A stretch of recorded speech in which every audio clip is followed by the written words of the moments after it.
Irmãos e irmãs, trazemos a todos o nosso abraço fraterno, rogando a Jesus, o nosso Mestre, que nos abençoe com a sua paz. De longe, Chico Xavier é, por certo, o maior médium de todos os tempos. É alguém cujas possibilidades psíquicas, parapsíquicas e mediúnicas estão muito aquém do nosso entendimento, da nossa compreensão, da nossa apreciação. É o médium mais completo, cujos estudos identificaram um sem número de variações na apresentação dessa faculdade, que é comum a todos nós, que é comum a todos os seres humanos, e que Allan Kardec definiu, no capítulo 14 do Livro dos Médiuns, como sendo a faculdade que permite a comunicação entre o mundo visível e o mundo invisível. E ele acrescenta, no item 459, que todo aquele que sente num grau qualquer a presença ou a interferência dos espíritos é, por esse fato, médium. E não existe quem não sinta, uma vez ou outra em sua vida, ou diariamente, a intervenção direta do mundo espiritual, do mundo invisível. Mas, geralmente, se classifica como médium aquele em que a faculdade se apresenta de forma mais patente, né? Podendo ser apreciada pelas suas manifestações. E Chico Xavier, nesse sentido, é sem contradita o melhor exemplo que nós temos para entender a mediunidade, para entendermos o fenômeno mediúnico.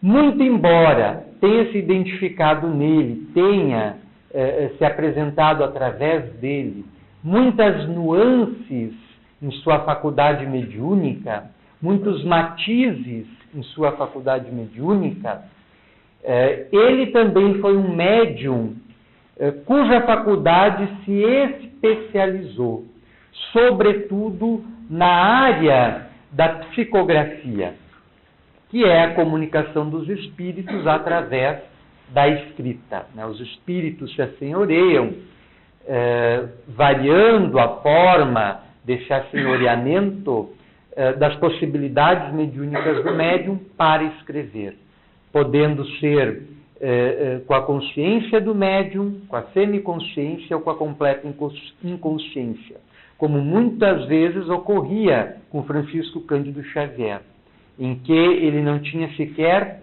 consciência, ideia alguma do que estava escrevendo. Chico Xavier, ainda quando estava em Pedro Leopoldo, passou a participar de sessões de materializações, em que os espíritos se tornavam visíveis.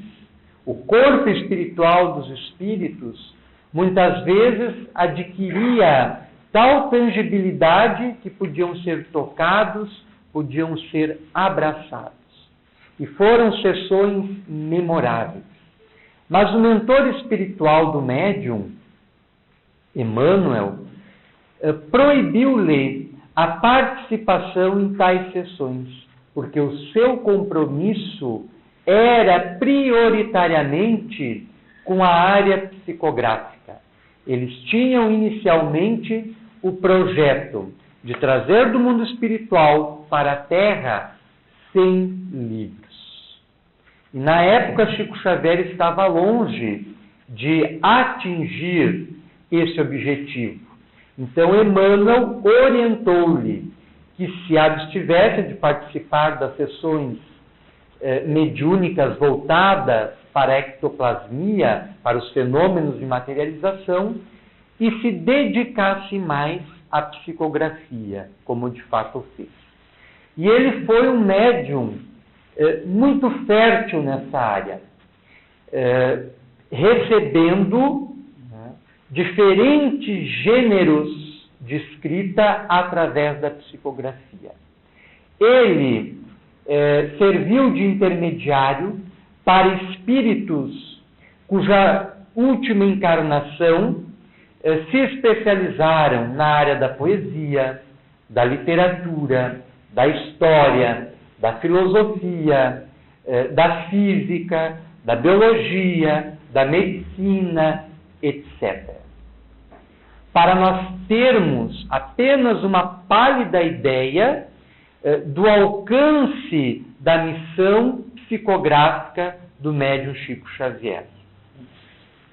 Um dos espíritos que mais escreveu através da sua mediunidade foi o de um escritor, cronista, contista, literata brasileiro, membro da Academia Brasileira de Letras, chamado Humberto de Campos, que passou a psicografar no mesmo estilo literário, no mesmo estilo de escrita com o qual escrevia quando encarnado, quando em nosso meio, através do médium Chico Xavier, a ponto de causar uma verdadeira celeuma, uma confusão nos meios literários da época.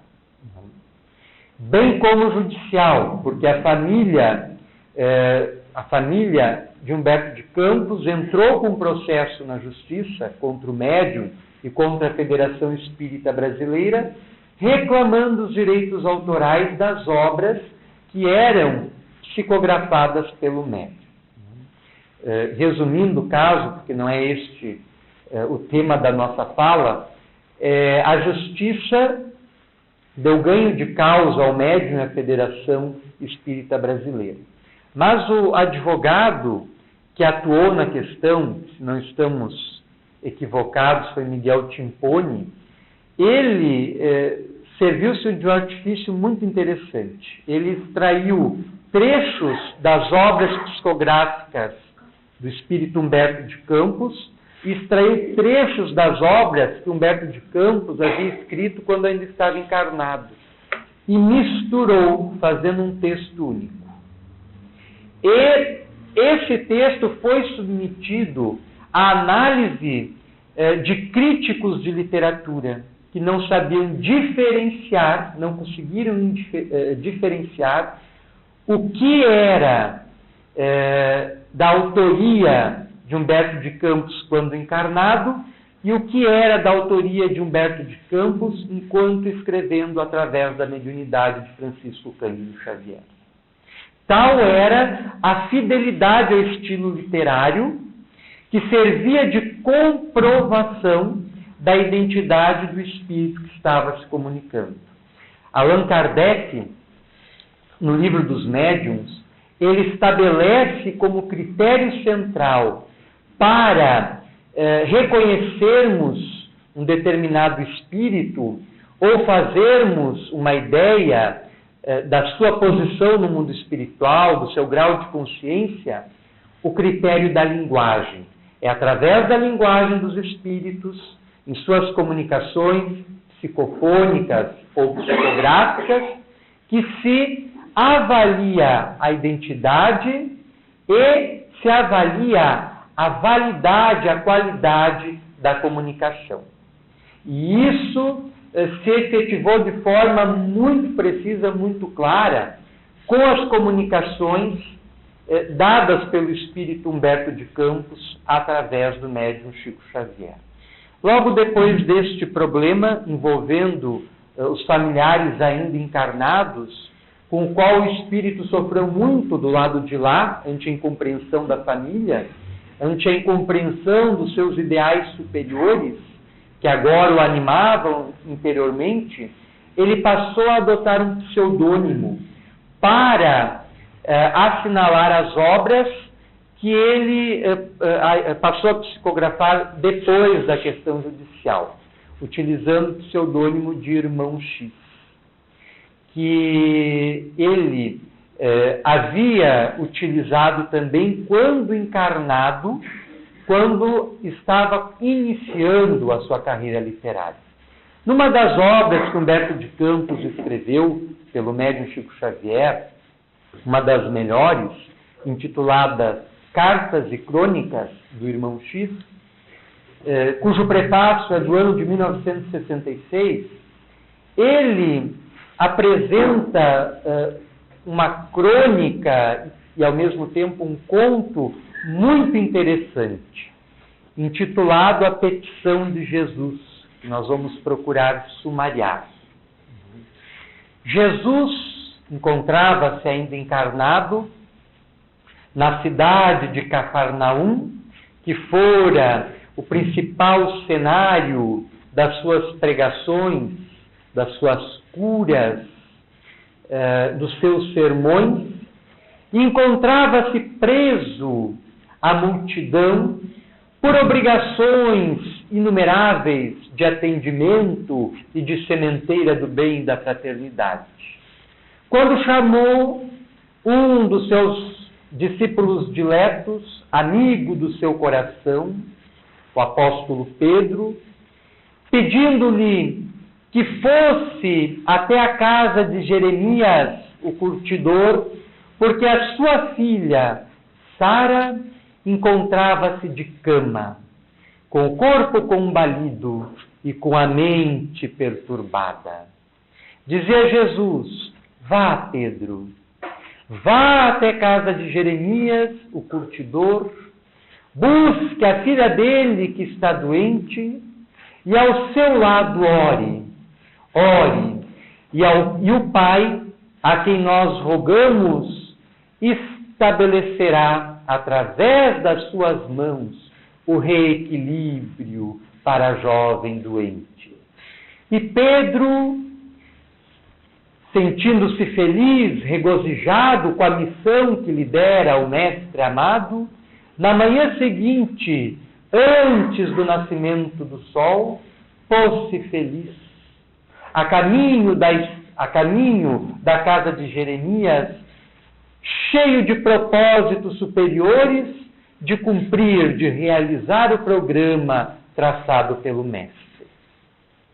Lá chegando, adentrara num paiol, onde encontrou Jeremias, o patriarca da casa, pedindo informações sobre a filha.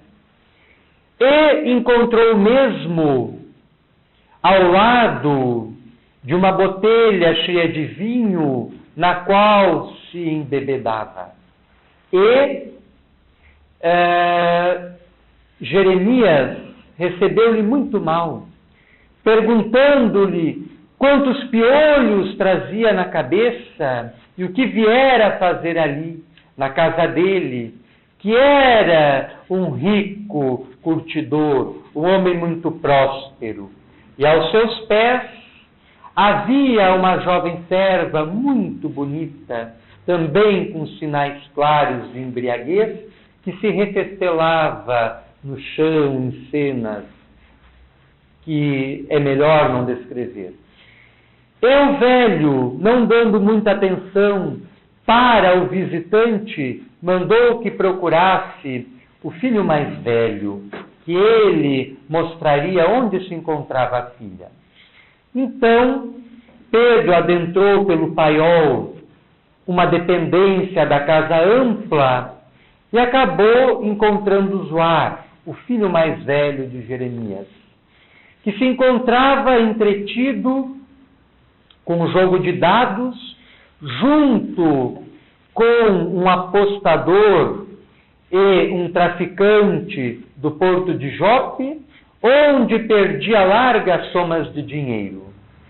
Ao ser interrompido pelo visitante que pedia por Sara, pelo seu aposento, pelo seu quarto, a fim de atender o pedido, o apelo do mestre, levando-lhe o conforto, levando-lhe o auxílio, Zoar, bravo por ter sido interrompido, esbravejou muito e expulsou o visitante dali a pontapés e coices, mais parecendo uma besta fera. E Pedro, atordoado, busca refúgio mais para a intimidade da casa, quando é surpreendido por uma mulher bastante idosa, que era esposa de Jeremias, a maltratar cruelmente uma pequena menina, acusando-lhe de ter-lhe surrupiado um figo, enquanto a menina, em prantos, explicava que, na verdade, haviam sido os galos de estimação da casa que haviam comido a fruta. Mas a mulher não quis nem saber. E depois de bater na menina até ensanguentá-la, foi que parou para atender Pedro, explicando-lhe onde era o quarto, e nem se dera o trabalho de acompanhar o visitante até o local em que se encontrava a filha. Mas a megera, atordoada, tão agastada por uma coisa de pequena monta, explicou-lhe o caminho errado. E ele dera numa alcova, num quarto, onde surpreendeu o filho mais novo a meter a mão no cofre da família e retirando de lá algumas joias. E o jovem, surpreso por ter sido surpreendido no seu ato improcedente e pensando que era alguém posto pela família para vigiar-lhe as ações, logo ameaçou bater, agredir em Pedro, ao que Pedro fez sinal de defesa, pedindo que tivesse misericórdia, porque ele vinha em paz.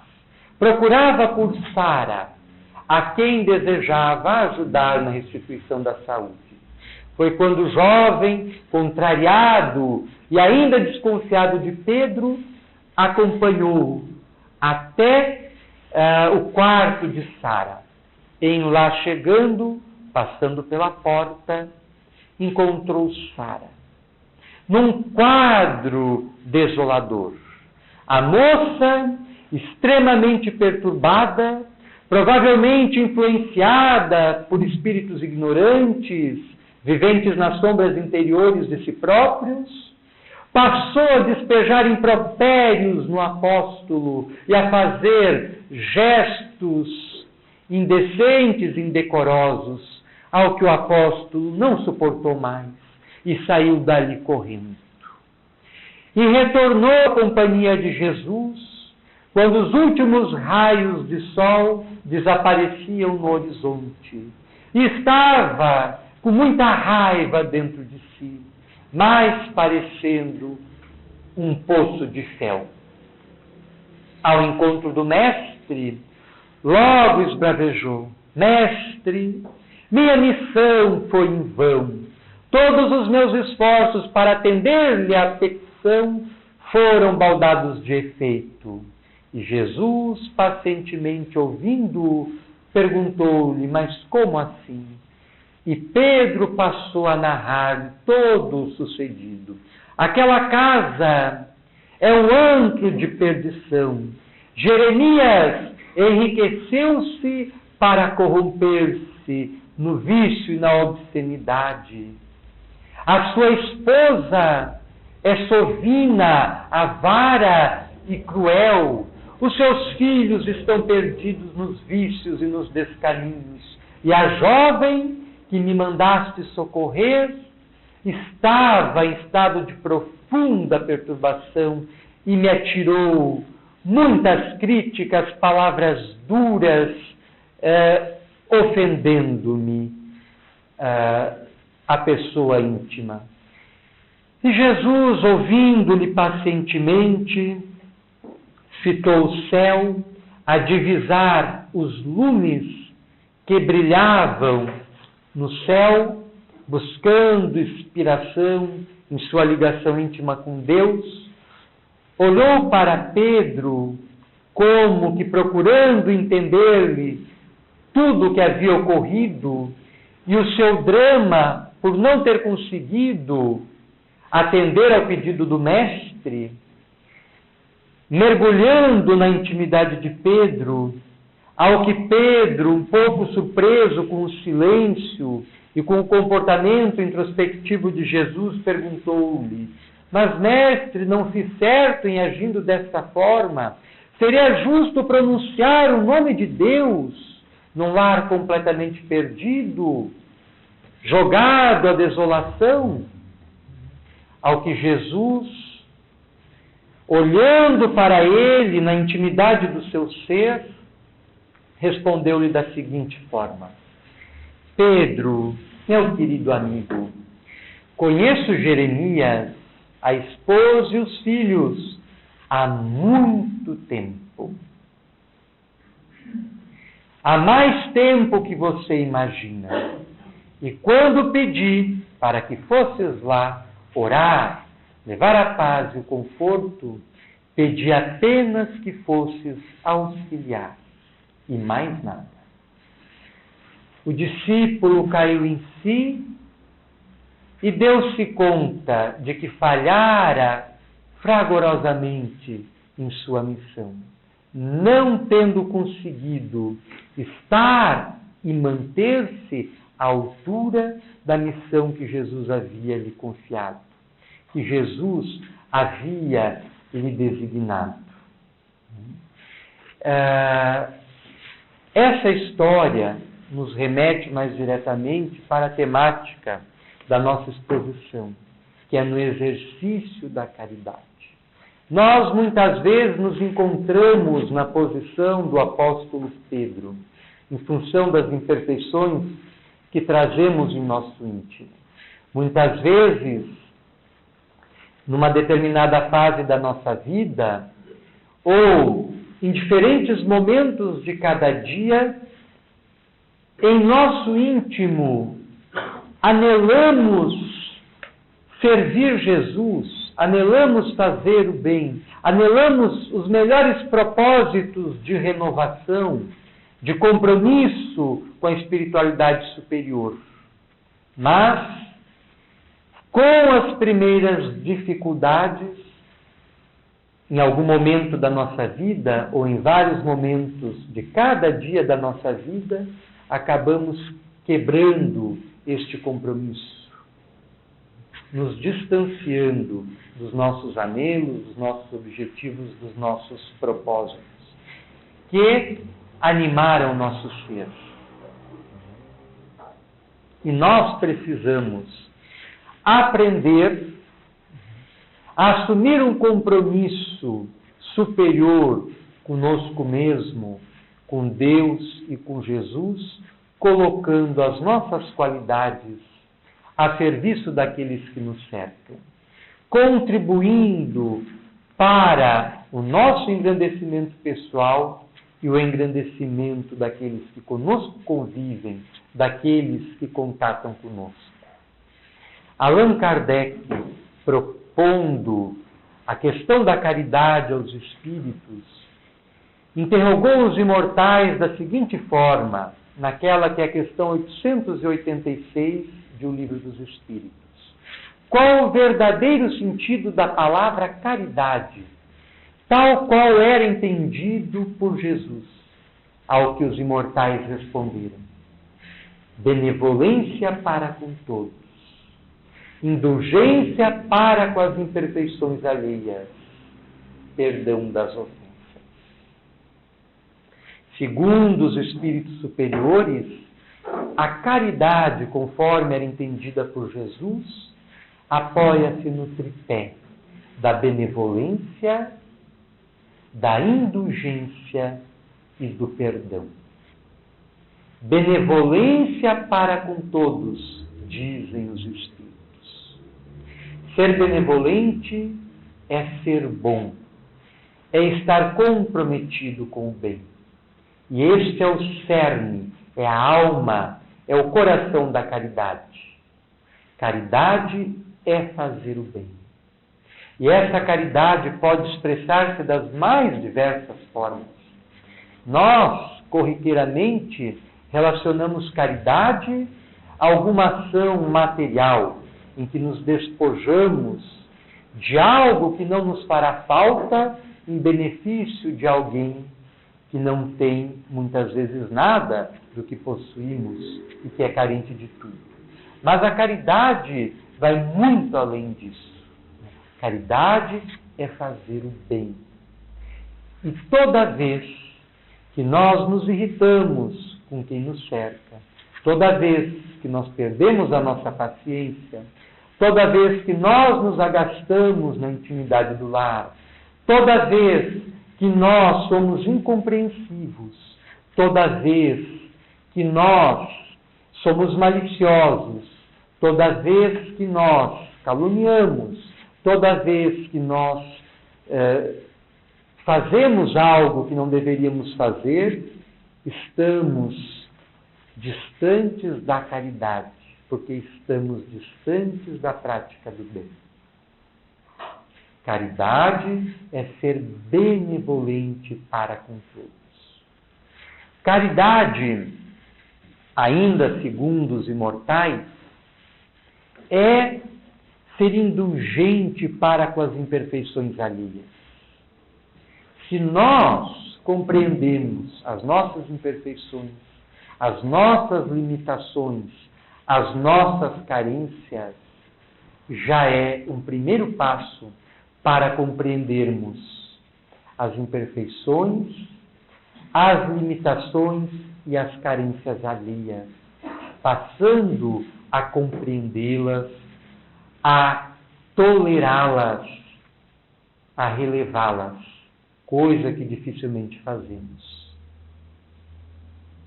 Então, ser caridoso é também ser indulgente, compreender o outro e compreender que ele, assim como nós, também pode falhar, também pode cair, também pode se equivocar, mas assim como nós, ele também pode se corrigir, ele também pode se reerguer, ele também pode se levantar e recomeçar de novo.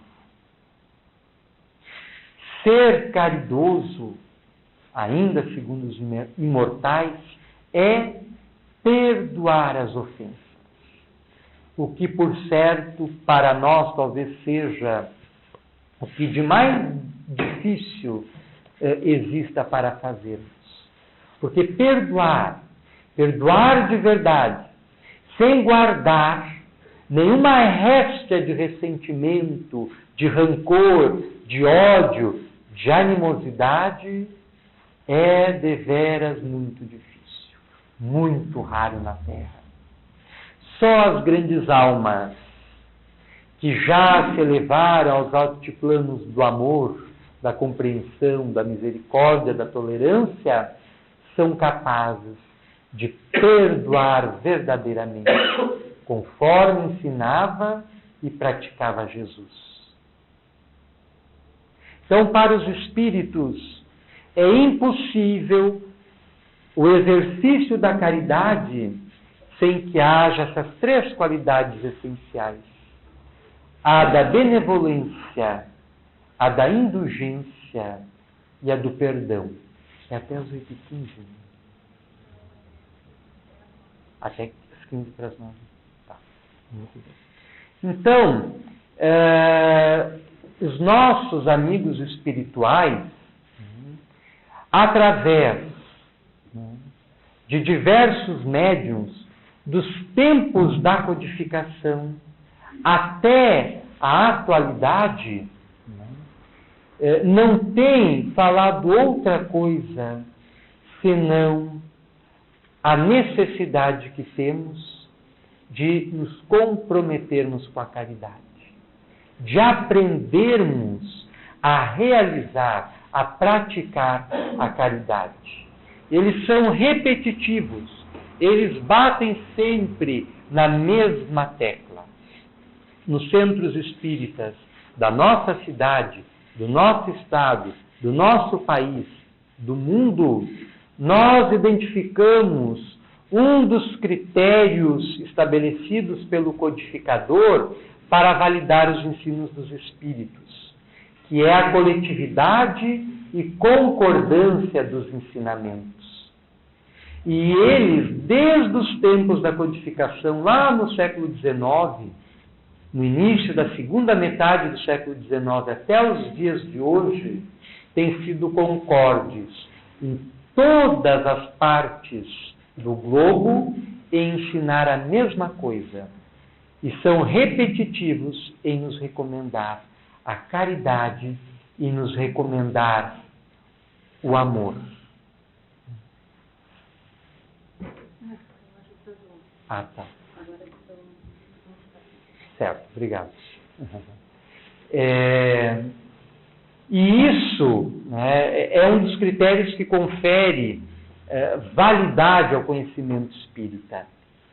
E questionados os grandes mentores da espiritualidade do porquê de incansavelmente estarem nos recomendando o caminho do amor, o caminho da caridade, eles são uníssonos, são concordes em explicar que é porque nós estamos com o coração empedernido, duro, fechado a estes ensinamentos. Assimilamos cognitivamente, intelectivamente, entendemos o que é o amor, entendemos o que é a caridade, mas não conseguimos materializar este entendimento na prática, no nosso dia a dia, no nosso convívio. E o mais complicado, não conseguimos vivenciar isto na intimidade do nosso lar, na companhia do cônjuge, na companhia dos filhos, na companhia dos familiares. Até por nem sempre compreendermos que é ali, na intimidade do lar, onde as leis da vida matemática e precisamente nos situaram, é que nós precisamos aprender a viver e a conviver, acrisolando o nosso ser, buscando a depuração da nossa alma, buscando o desenvolvimento das nossas virtudes, buscando exercitar a caridade na paciência, na compreensão, no saber ouvir, no saber amar, no carinho, na doação, que são as qualidades que estão ausentes da maioria dos lares na Terra.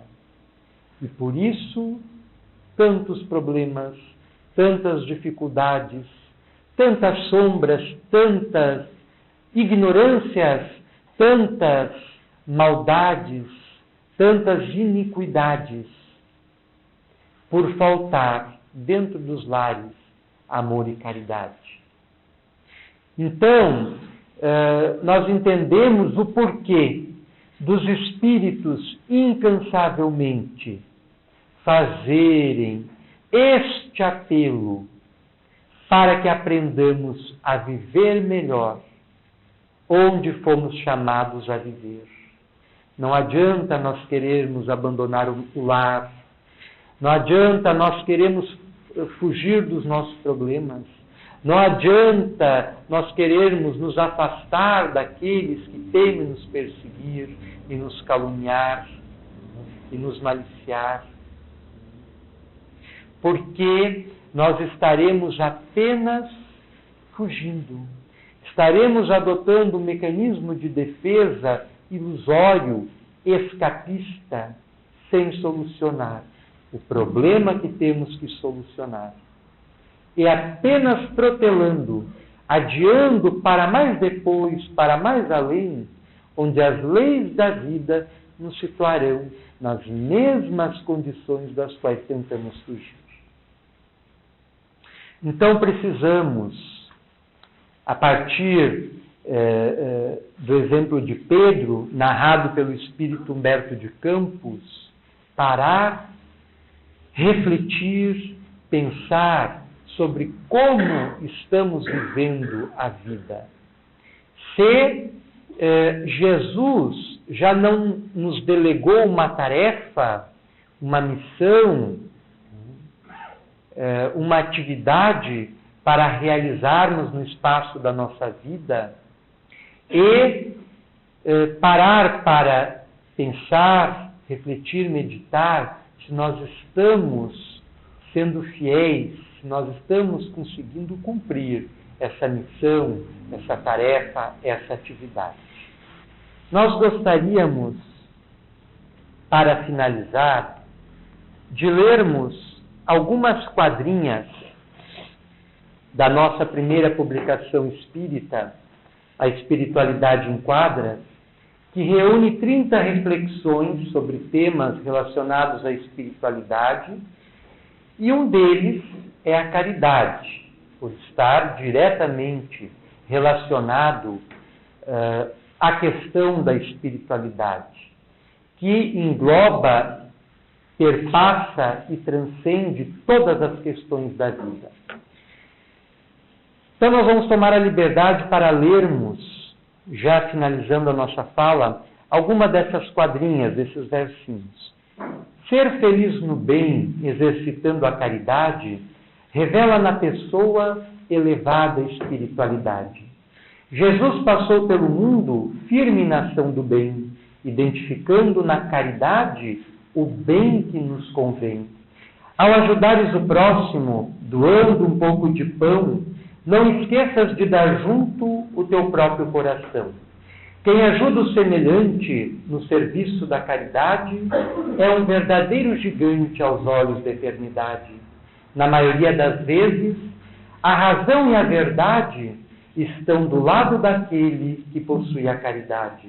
O bom samaritano, parábola de sublime luz, nos aponta o altiplano da caridade com Jesus. A beleza de verdade só existe no coração, traduz-se em caridade na mais bela acepção. Não há escuridão que ponha dificuldade se tivermos no coração a luz da caridade. Se já fizeste alguma maldade, mesmo que tenha sido banal, repare-a mediante a caridade, pois o bem pode anular o mal. Esperança multiplicada, caridade vivenciada, humanidade despertada, é a terra melhorada.